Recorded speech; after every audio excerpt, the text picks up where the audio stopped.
Hey guys, welcome back to the channel. This is going to be my overview and opinions on the Aurora65. It is definitely not a very hard board to take apart or to customize, but I do want to get into my thoughts on not only a customized version, but the stock experience as well. Let's get into it. So there's two things I want to go over with the Aurora65, and there's definitely the gaming perspective, the gamers who want just a hot swap 65% board, and then the keyboard elitists who are looking for an extremely good custom typing experience. And I think there's two different ways to approach the Aurora65. But just to go over the Aurora65, you do have a fully CNC'd aluminum frame with a 5mm polycarb bottom plate, obviously for the purpose of having that RGB underglow being the main design aesthetic of the board. And it looks extremely good. Definitely something that will be very pleasing and fitting for any gamer on the market looking for a nice board with RGB underglow.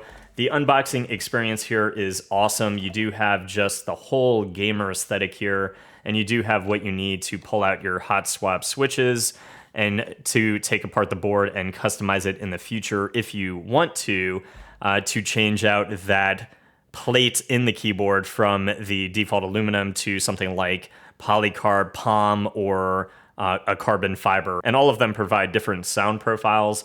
But I do think that for the price of admission at $189, I would probably leave it stock personally, because I think that it's nice to have a keyboard that's just ready for your switches, ready for keycaps, and you're good to jump into game. I really don't think the extra plates are going to add much in terms of a gaming perspective, and I do think that the case just in general goes very well, particularly with the RGB in my white case, and definitely something that's going to go very well with you guys who love either white or black builds with RGB. Odin was nice enough to send me out one of these keyboards, and I do want to kind of compare the stock experience to something that I have modded. I've changed out the aluminum plate for the carbon fiber.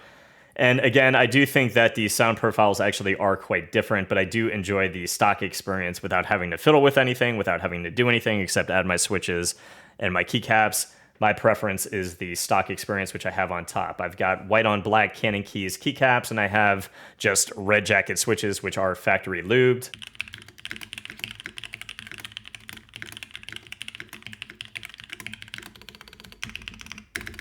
And then I do have PBT fans keycaps on the bottom with lubed novelty creams on the carbon fiber plate.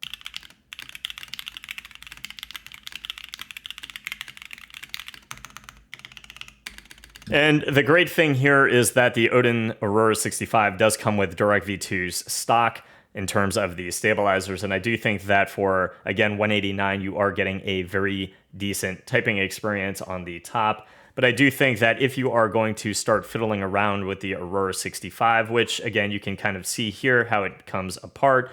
You've got that main shell, and then you have the PCB as well as the plate. It does come with the PE foam and the foam in between the plate as well as the PCB itself.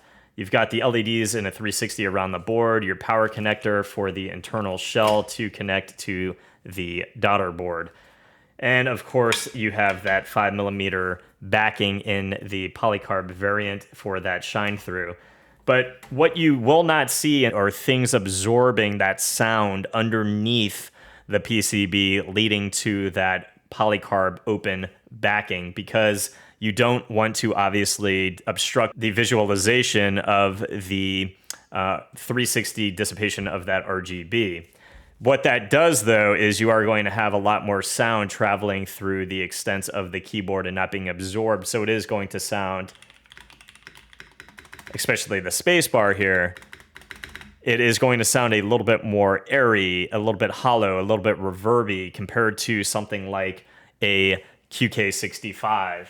Again, if you are going to start tinkering with this keyboard, you're going to start adding the plates and you're going to open it, you're going to spend the time to mod it. I do personally still enjoy, as my #1 main keyboard, the QK65. The typing experience here is just ridiculous.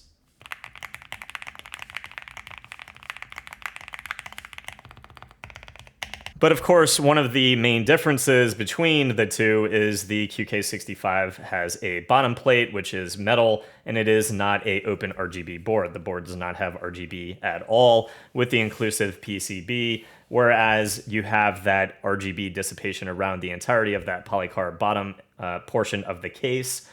and the Aurora 65 is ready to go. You don't have to build anything, whereas the QK65 is a do-it-yourself kit.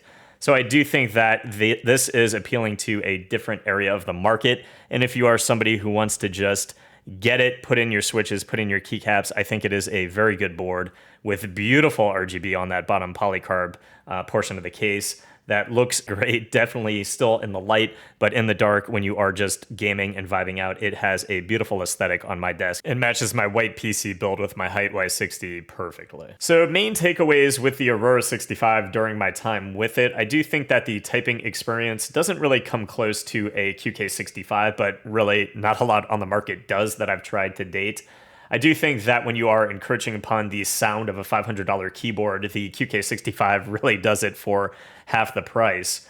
But there are not a lot of things on the market like the Aurora 65. There are not a whole lot of things that have that polycarb backing, that beautiful RGB underglow, and things that are just ready to go out of the gate with Durock V2 stabs. The fact that this is mass-produced with Durock V2 stabs feels great out of the gate and is ready for you to just throw on your switches, throw on your keycaps, and have that beautiful aesthetic.